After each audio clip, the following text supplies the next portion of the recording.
Welcome to the Art of Procurement podcast with your host, Philip Eidson. Here, thought leaders share the trends, strategies, and tactics that you can use to elevate the role of procurement and your career. Hi there, everybody, and welcome to this week's Art of Procurement and the first Art of Procurement of 2018. And welcome to 2018, wherever you are in the world. So we visited family back in North Yorkshire in the UK for the period between Christmas and New Year. And if you're listening to this on the day it's been published on Monday, then I returned to the rather warmer Southern California yesterday. We did have a great trip, though. We visited family and friends. I got my fix of live football to see my team Bradford City win. And our 4-year-old got to build a snowman for the first time in his life. Unfortunately, since he built it, we have then been explaining to him every day the concept of melting. So he spent the rest of the trip pointing to the spot on the local cricket field where he built the snowman every time as we drove past it and wondered where it had gone. But it was a great experience. We've had a great trip and back now and ready to get to work. So as we get deeper into 2018, you'll actually see some changes to Art of Procurement. Hopefully they're all positive changes, that's certainly the intent. My team and I have been working behind the scenes over the holiday, and we continue to do so actually on what we have coined behind the scenes as AOP 3.0. I'm going to share more details with you as we continue to move forward, but one of those most immediate changes that we're going to make is a slight rejigging of This Week in Procurement, which is the newsletter that goes out every Friday.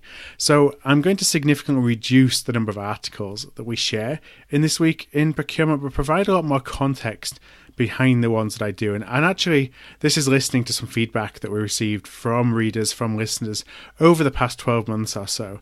So, at the same time, while the target is to keep the articles that I share to be as current as possible, I also don't want to limit it to just pieces that have been published in the prior 7 days. You know, it'll be as recent as possible, but not just in the past 7 days. Because you know what I found was that there's a lot of content that is pretty similar that's published within the procurement world. And, I was kind of...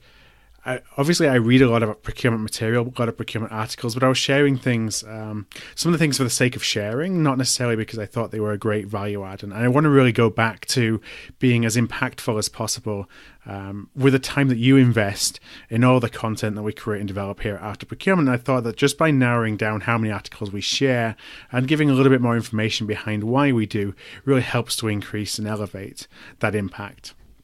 So you're going to see that change immediately. And of course, I'd love to hear your feedback because I want to make sure that everything that we do publish is creating that value. If you aren't already subscribed, you can just go to artofprocurement.com/subscribe. You can get more information to subscribe to that weekly newsletter that we send out. And the second change is that, or the second most immediate change, let's say, is that I'll be bringing back the solo shows. So if you've been listening to Art of Procurement for a while, you might recall that back in 2016, I had a mixture of both interviews and solo shows. In fact, I called the solo show the Friday show. Back then I had 2 shows a week, and honestly, that wasn't really sustainable, just for the amount of time that really it took to bring those 2 shows together. And so in 2017, I went back to doing a single show, but that show was exclusively an interview show. So in 2018, I want to mix things up a little bit and not be solely focused on a single type of show, that interview show from 2017. And what I missed about doing the solo show is just that opportunity to share some of my findings, some of my experiences, and some of the perspectives that I had when I recorded those individual shows. I'm also really fortunate, being in the position that we are at Art of Procurement, we receive a lot of questions, a lot of comments from listeners, and the solo show is just a great way for me to kind of bring that to life, but also maintain that kind of personal connection, because I think that sometimes gets lost in those interview shows. I don't get the opportunity to speak as much, directly to you in an interview as I do in these individual shows. And frankly, it goes back to impact as well. I want the interview shows to be as impactful as they possibly can be. And so writing solo shows enables me to invest even more time in seeking out great interviewees and preparing for those guests in a way that really maximizes the time, the impact of the time that I get to spend together with that guest. So as we bring in more solo shows. Of course, if you have any questions, anything you'd like me to cover in these, any topics, you can always find my email address on artofprocurement.com, and I'd definitely love to hear from you. Okay, and if you hadn't guessed already, today is actually going to be one of those solo shows. And I was inspired to cover today's topic based on a question from a listener in Africa who has actually resolved to make a career move in 2018. And I know from personal experience that at this time of year, we're often making decisions on our career strategies for the year ahead. When I made the decision, and it's crazy to think it was 3 years ago now, at least that the decision was made to pursue setting up my own business, I actually made that decision over the holiday period, because we have that as a time of reflection. And I'm sure that many listeners, many of you listening today, have actually done the same over this holiday period, whether it's to pursue a new role internally or perhaps to look outside, pursue a new role externally. So what I thought I would do today, hopefully it's timely, is just to share a few tips to consider if you are considering seeking a new role in 2018 based on my own experiences, but also gleaned from interviews and conversations that I've had with a number of recruiters. And this isn't necessarily a how-to guide of how to get the perfect interview, what to do when you're at an interview, but there's some things I think we can do as groundwork or as preparation to best position ourselves to then go and find the career or the job of our dreams, or to position yourself to be approached to do that, which is obviously very powerful when that happens. So there's 4 different things that I thought of that I just really wanted to share with you today. And the first thing is to undertake a self-assessment. So I found that being self-aware and being reflective on your skills and experiences, but also the gaps, is really important in the job search process. And it's something that I certainly often forgot about. I always considered my the skills, the positives, what I bring to a role, but I didn't necessarily consider and self-reflect on maybe where some of the gaps were. But the reality, I think, is that a potential employer or even an internal hiring manager will definitely identify your gaps. That will be part of the hiring process, because a lot of them are coming into that hiring process as a way of identifying a way to minimize the risk of their hire as opposed to taking advantage of the benefits of a potential hire. So what can we do to help minimize the risk in the mind of the person who we're seeking to convince, that we're the right person for this role? And I think that by being really self-aware, by doing that self-assessment, really means that you can anticipate some of those questions, some of those risks in the mind of the hiring manager. You can talk about them openly and be prepared, with a proactive path to how you're going to close those gaps if they're a necessity of the role that you require. You might listen to that and think, well, why is somebody going to hire me if I'm admitting to the fact that I have gaps and there's gaps that I need to work on? But I think the reality, and certainly in today's hiring market, is that an employer is really unlikely to find a candidate in their price range that checks all the boxes that they desire. So knowing and articulating your weaknesses could actually be the difference between getting the job and not. That self-awareness is so important. And so what I like to do, is find a job specification online similar to the level of the job that I aspire to. Or, of course, if you've actually seen the job already, you can use that instead. But take a look at those requirements and just think a little bit deeply. What are you missing? Are there experiences, are there soft skills that you're missing? How easy are those gaps to fill?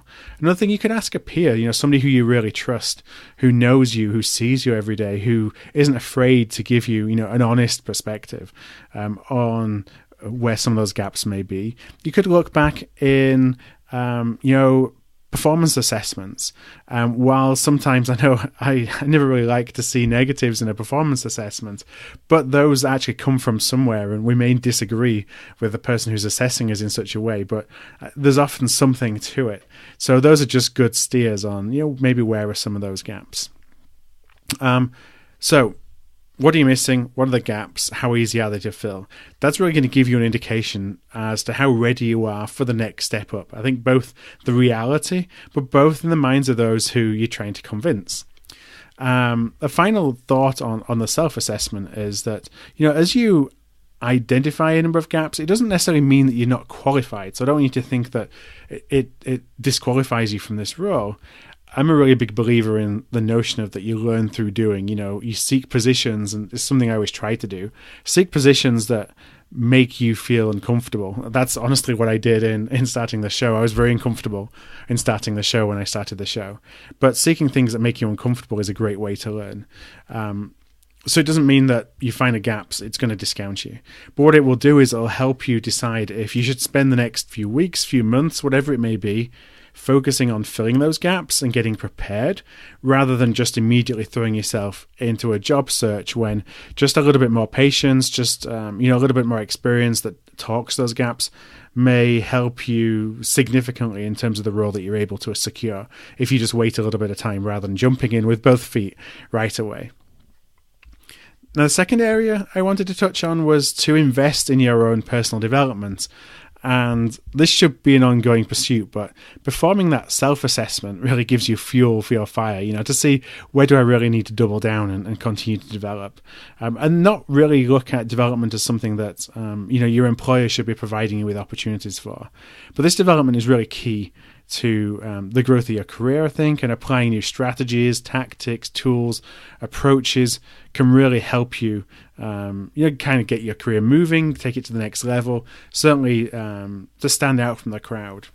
And we don't need to wait anymore for our employers to provide training or for them to invest in expensive professional development courses, because it's really never been easier or as cheap, to be honest, to learn from the experiences of others as it is today. That's thanks to the rise of social networks, thanks to podcasts, obviously a shameless plug like this one, I think, but there's some other podcasts out there, both within and outside of procurement, to certainly learn to and to get ideas, get inspiration, and learn from. There's online self-guided training platforms as well to look at. But by applying this learning, you're really going to be in a position to show that you're somebody that's serious about your career, somebody who's always willing to think and to look out for innovations in your space. And if it's not appreciated by your current employer, you can be really sure it's going to be appreciated by your next one, because that's something that's going to make you really attractive to them, is that you've identified those gaps and you're going out and you're trying to solve and close those gaps on your own. You're not waiting for somebody to go and do that for you. I'm a really big believer in the idea of choices, that we're all as strong or achieve as much as the choices that we make for ourselves. And really investing in our own self-development is such an important choice for our career. And so to this extent, there's actually a number of free resources that can help you. Rather than going through all of them right here, what I'm going to do in the show notes is I'm going to link to a couple of articles. It was a two-part article by Peter Smith of Spend Matters in the UK. So he had an article, I think it was the middle of last year he published it, but just a number of links to different places where you can essentially for free help develop, help learn, and just get some of the insights that you may need to help take your career to the next level. He did a great job of that, so I'm going to summarize that again in the show notes. The third area is to invest in the development of your own personal brand.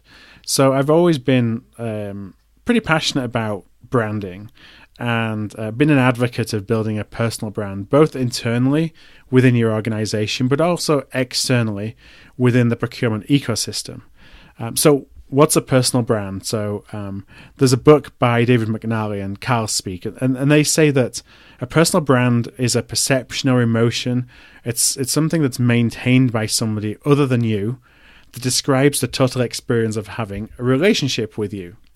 And so as a practitioner, there were certain techniques I would use to brand myself, in my jobs. For example, branding my work, that they know that there's a certain style associated with how I present information. Certain language that I would use so that my leadership team could instantly recognize, and differentiate the work that I'd done through those of my peers. An example would be in presentations, have the same look and feel, use same imagery, let's say use similar language or certain phrases that just ties back to, knowing that this is something that you've done, this is something that they connect with you. Externally within the procurement ecosystem, social media, self-publishing platforms, they now provide a really great voice for any procurement professional to demonstrate their perspectives, their capabilities, their experiences, and also, you can build a reputation as having willingness to help and to teach others. So I'd really encourage you to take advantage of these platforms to become a leading voice. This will increase your network, it'll increase your sphere of influence. And actually, I'm going to be talking with Tanya Siri of Procurist next week a little bit more on this topic. And finally, I'd encourage you to really have a point of view, whether it's a future direction of the profession, it could be skills that you need to be successful, it could be a working philosophy, but just something that you really stand for. That may not be something that resonates with everybody, but the target shouldn't really be to try to be, all things to all people. So leaders who, hear, understand, start associating your points of view with you, they're going to gravitate towards you because their views are aligned with their own. So you'll end up having opportunities that come out of that where you can make a difference, you can have an impact by being you versus trying to suppress your views or the style for the purpose of getting on with a boss who may not share those same views or perspectives. And then the fourth and the final point I just wanted to share today was selling the business of you. So the relationship, I think, between the employer and employee feels to have changed for good. At least in the US, where job security is really only as strong as your relationship with your immediate management team.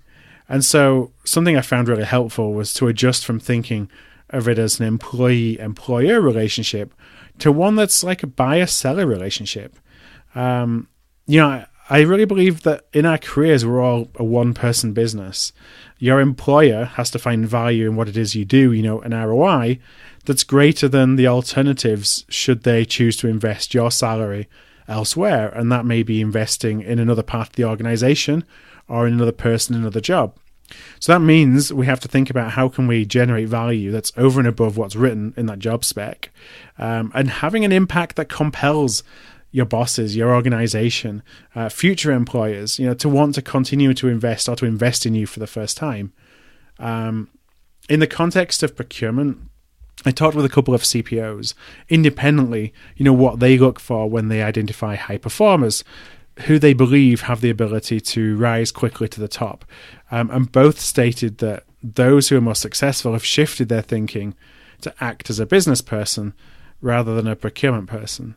One of the CPOs elaborated that it's to help your stakeholders achieve and exceed their goals rather than focusing on using the stakeholders to enable you to achieve your goals. Doing that, you'll find it far easier to build meaningful relationships, which is really the foundation now of procurement success. So I like to think of it as, again, I'm a service provider. I'm trying to win my next deal, which is a stakeholder relationship, for example, as opposed to waiting for the next check, the next paycheck. So I think that kind of thinking really has an impact, on within our own organizations. If we're seeking a new role, you're thinking of yourself as a service provider, but also in the way that you articulate your own personal value proposition. Again, both internally, but also externally, as you're just creating that brand for yourself and how people come to see you. So take a look, reflect on what you've achieved. Where have you operated as a commercial leader rather than a procurement professional? And that's just one example of ways that you can demonstrate an ROI that perhaps is over and above some of your peers. If you haven't yet had the opportunity to do that, then perhaps it means that there's an opportunity within your current role to do so. Identify opportunities within your current role to make that impact as quickly as possible. So perhaps you kind of sit on making a move or trying to find an internal promotion for 3 months or 6 months until you have that. And then when you do, it'll put you in a far stronger position to go and find the role that you actually want. So to recap, I just recommend the following considerations as you think about mapping out your career plans for 2018 so that we're positioning ourselves to be in the strongest position possible to achieve those goals, achieve the job that you want in 2018 or the career strategy that you have in 2018. And so that first one was undertake a self-assessment. The second one is make sure that you're investing in your own personal development. And third is an investment in your own personal brand. And then finally, sell the business of you. Think of yourself as a service provider rather than an individual who's waiting for that paycheck. All right, so I hope that some of that has been useful. if you'd like more information, I actually published a report a couple of years ago. It's called 21 Tips to Secure Your Dream Procurement Job. So it covers more of the individual actions you can take around some of these categories. You can download that report for free. Just go to artofprocurement.com/21tips. That's artofprocurement.com/21tips. So whatever it is you decide to aspire for in 2018, I wish you the best of luck, of course. And if you have questions, feedback, any of your own tips, please share them with the Art of Procurement community.